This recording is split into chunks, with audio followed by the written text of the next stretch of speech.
გამარჯობა, ეს არის გადაცემა გვერდიდან და მე ვარ დავით კალანდეა. არა, ჯერ არ არის ჩვენი ქვეყანა ბოლომდე სუვერენული და დამოუკიდებელი, თუმცა ჩვენ ამისკენ მივისწრაფით. და იცით, როდის ვიქნებით ბოლომდე სუვერენული და დამოუკიდებელი?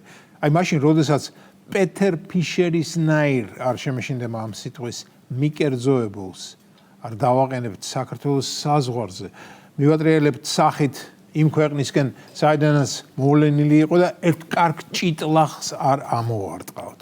და ხმამაღლა ვიტყვით, რომ ყველას ასე დაემართება, ვინც გაბედავს და ხელყოფს საქართველოს დამოუკიდებელ ყოფას. აი ამას ვნატრობ მე. აი ეს იქნება სრულიად სუვერენული სუვერენიტეტი, მეგობრებო. ხომ წარმოგიდგენიათ?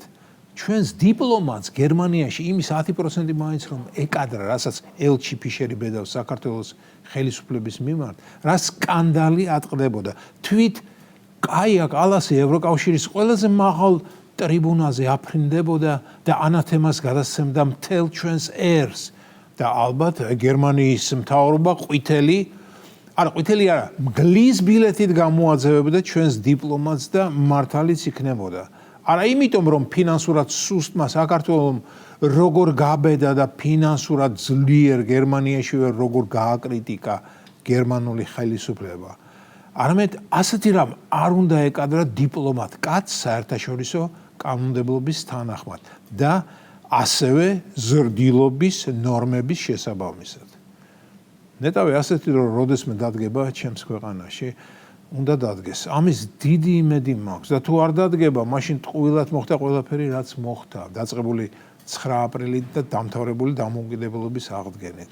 დამოუკიდებლობა ნაწილობრივი არ შეიძლება იყოს და თუ პარტნიორობაა, თანასწორი პარტნიორობა ვიცი მე და არა უფროსის უმცროსისადმი მედიდური დამოკიდებულება.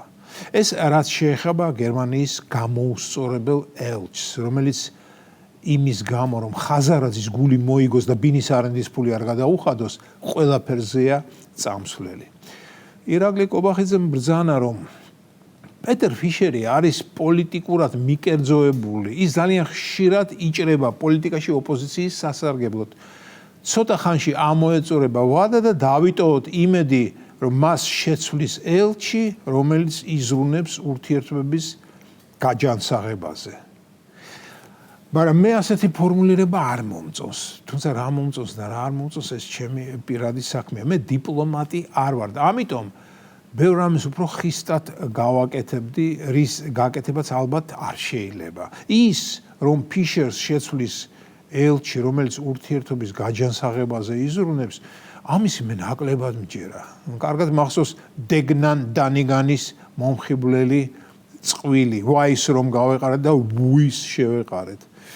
მეგობრებო, ალბათ ასეთ საგარეო თემებზე ყველაზე სწორი იქნებოდა, რომ დიპლომატიური მეცნიერების სპეციალისტებს ელაპარაკათ, მაგრამ როდესაც ცხოვრების დიდი გამოცდილება გააქვს, მე საკუთარ თავს გულისხმობ.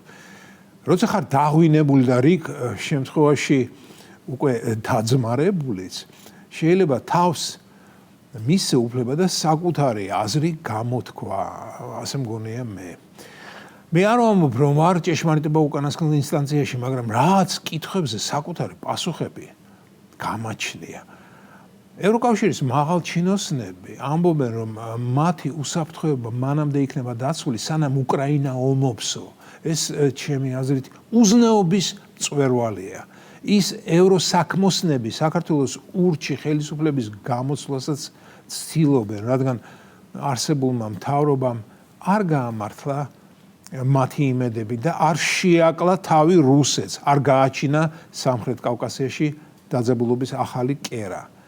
ევროჯიგრებს დღესაც აქვს იმის იმედი, რომ საქართველო დაეჯახება პუტინს და მათვინ კარგი იქნებოდა, რომ შემდეგ საქართველოს სომხეთი და აზერბაიჯანიც მიყვეს. რუსეთი აქეთ გამოიხედავს და დასავლეთის მიმართულებით თავისი ჯარების კონცენტრაციას შეასუსტებს. ხოლო ამ შემთხვევაში დაიძინებს ინფანტილური დასავლეთი უფრო მშვიდად, იმ იმედით, რომ სანამ პოსტსაბჭოთა ქვეყნები ომობანას თამაშობენ, რუსეთს მათთვის არ ეცლება. ამიტომაც გამოიჩეკა BBC-ის სიაბანდობა და წინ დარწმუნებული ვარ, ჩვენი ქვეყნის შესახებ კიდევ არაერთი ცრუ ინფორმაცია გავრცელდება. დიდი გაქანებით მუშაობენ დასავლელები. მუშაობენ იმედით, რომ იქნება სადმე გაწყდეს. ტიპებს ისეთი სიცრუის გამოცხობა უნდათ, ჩვენი ხალხი რომ გადაირიოს და მთელი ქართული ოცნება წალეკოს და მის ადგილას მორჩილი პაატა მანჯგალაძე დასვას და გახარია. არაფერი გამოუვათ, რასაკვირველია, მაგრამ ამნაირ პროვოკაციებს ისინი არ შეეშვებიან, სანამ უკრაინის ომი არ დასრულდება და ომი როდის დასრულდება, არავინ იცის და დასრულდება რო. კი ვთქვი, დიპლომატიისა და საგარეო საქმეების დიდი არაფერი მესმის მეთქი, მაგრამ ერთ რამეში დარწმუნებული ვარ. რუსეთი დასავლეთს ომს არ დაუწყებს და იმიტომ არ დაუწყებს, რომ რუსეთი ჯერ ასე არ გადარეულა.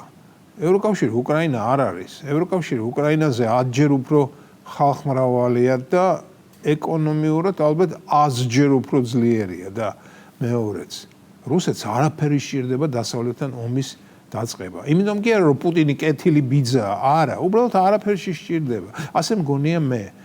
ევროპის თვინ ამ ოპტიმისტურ ნოტზე ვასრულებ საერთაშორისო პანორამის დღევანდელ გამოშვებას. გმადლობთ ყურადღებისთვის. ეს იყო განცემა გვერდიდან და მე ვარ დავით კალანდია.